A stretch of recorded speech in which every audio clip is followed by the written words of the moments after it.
आज के मुख्य समाचार। एनसीपी ने महाराष्ट्र डीजीपी से मांग करी को निर्भया फंड से खरीदी गए वाहनों तत्काल वापस ले। सपा की उम्मीदवार जीत हासिल करने के डिंपल यादव ने संसद के सदस्य के तौर पर शपथ ली है। बॉम्बे हाईकोर्ट ने पूर्व कैबिनेट मंत्री अनिल देशमुख को भ्रष्टाचार के मामले में जमानत दे दी।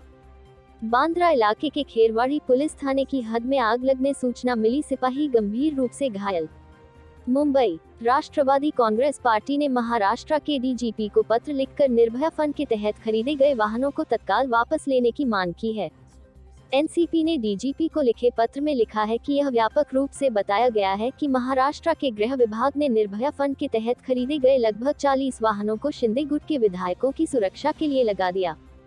सरकार के इस फैसले की राज्य के नागरिकों द्वारा आलोचना की जा रही है और यह बेहद निंदनीय है, क्योंकि पूरी निर्भया योजना का मूल आधार ही विफल हो गया है। गृह मंत्रालय ने शिंदे गुट के सभी विधायकों को वाइड सुरक्षा प्रदान की है, जो अपने आप में विधायकों को वीआईपी दर्जा देने के कदम की तरह लगता है। यह शर्मनाक है कि इन विधायकों ने इन वाहनों को कैसे स्वीकार किया है, और यह बात सामने आने के बाद कि ये वाहन महिलाओं की सुरक्षा के लिए खरीदे गए थे, कोई भी उक्त वाहनों को स्वेच्छा से वापस लेने के लिए तैयार नहीं दिख रहा है। राज्य में महिलाओं की सुरक्षा से संबंधित मुद्दों से प्रभावी ढंग से निपटने के लिए पुलिस तंत्र को सक्षम बनाने के लिए निर्भया फंड बनाया गया था। महिला सुरक्षा के लिए बने वाहनों को डाइवर्ट करना और उन्हें सरकार के समर्थन वाले विधायकों की सुरक्षा के लिए सेवा में देना स्पष्ट रूप से निर्भया योजना का उल्लंघन है, और सरकार उस गलती को सुधारने के लिए बाध्य है जो विशुद्ध रूप से राजनीतिक दबाव में की गई है। राकांपा विधायकों की सुरक्षा में तैनात उक्त वाहनों को तत्काल वापस लेकर निर्भया दस्ते को वापस भेजने की मांग करती है। पुलिस अधिकारी ने दावा किया कि जून में वाहनों की खरीद के बाद उन्हें जुलाई में सभी 97 पुलिस थानों, साइबर, यातायात और तटीय पुलिस इकाइयों को सौंप दिया गया। इन वाहनों में से 47 बोलेरो मुंबई पुलिस के मोटर परिवहन विभाग द्वारा राज्य पुलिस के वीआईपी सुरक्षा अनुभाग के एक आदेश के बाद कई पुलिस थानों से मांगे गए थे, जिसमें कहा गया था कि शिंदे गुट के सांसदों और विधायकों की वाई+ सुरक्षा मुहैया कराने के लिए इन वाहनों की आवश्यकता है।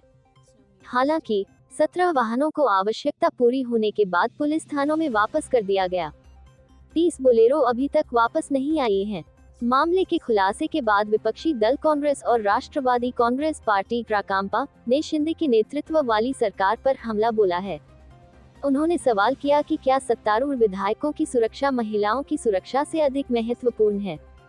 कांग्रेस प्रवक्ता सचिन सावंत ने पूछा कि क्या सत्तारूढ़ विधायकों की सुरक्षा महिलाओं को दुर्व्यवहार से बचाने से ज्यादा महत्वपूर्ण है। निर्भया कोष का इस्तेमाल विधायकों की सुरक्षा के लिए किया जाना भयावह और अपमानजनक है। शिंदे विधायकों को वाइड सुरक्षा प्रदान करने के लिए निर्भया फंड से गाड़ियां खरीदने पर एसपी सांसद जया बच्चन ने कहा कि ऐसे लोगों को इस्तीफा देना चाहिए, जिन्होंने इस प्रकार से दुरुपयोग किया है। उनको सारी महिलाओं माफी मांगनी चाहिए। मैं क्या शब्द इस्तेमाल करूं इनके लिए, ये बहुत शर्म की बात है।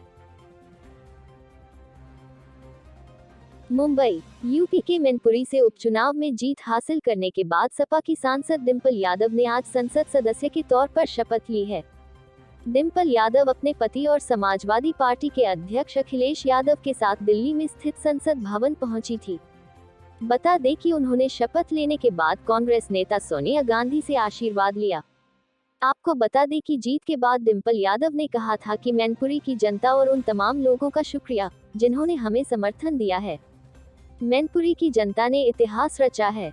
यह जीत नेताजी की जीत है, और हमारी यह जीत नेताजी को श्रद्धांजलि के तौर पर उन्हें समर्पित है। मुलायम सिंह यादव 2019 के लोकसभा चुनाव में यादव परिवार से एकमात्र सांसद चुने गए थे। उसके बाद बीते 10 अक्टूबर को उनका गुरुग्राम के एक निजी अस्पताल में निधन हो गया था, जिसके बाद मैनपुरी में उपचुनाव हुआ।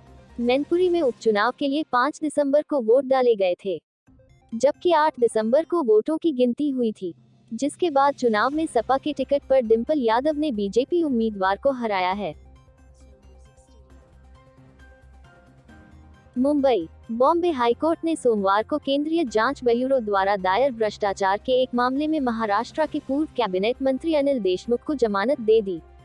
न्यायमूर्ति एमएस कार्निक ने 8 दिसंबर को याचिका सुरक्षित रखने के बाद आज फैसला सुनाया।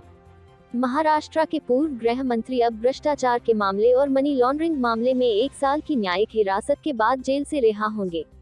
देशमुख एक ही आरोप में 2 जांचों में उलझे हुए हैं। एक केंद्रीय जांच ब्यूरो सीबीआई द्वारा भ्रष्टाचार के अपराध के लिए और दूसरा प्रवर्तन निदेशालय एक्ट द्वारा मनी लॉन्ड्रिंग के अपराध के लिए।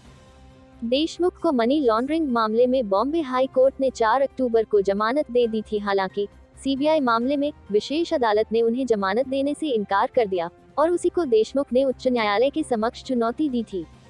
देशमुख की ओर से पेश वरिष्ठ अधिवक्ता विक्रम चौधरी और अधिवक्ता अनिकेत निकम ने तर्क दिया कि चूंकि दोनों मामले जुड़े हुए हैं और चूंकि देशमुख को ईडी मामले में जमानत दी गई थी, इसलिए उन्हें सीबीआई मामले में जमानत दी जानी चाहिए।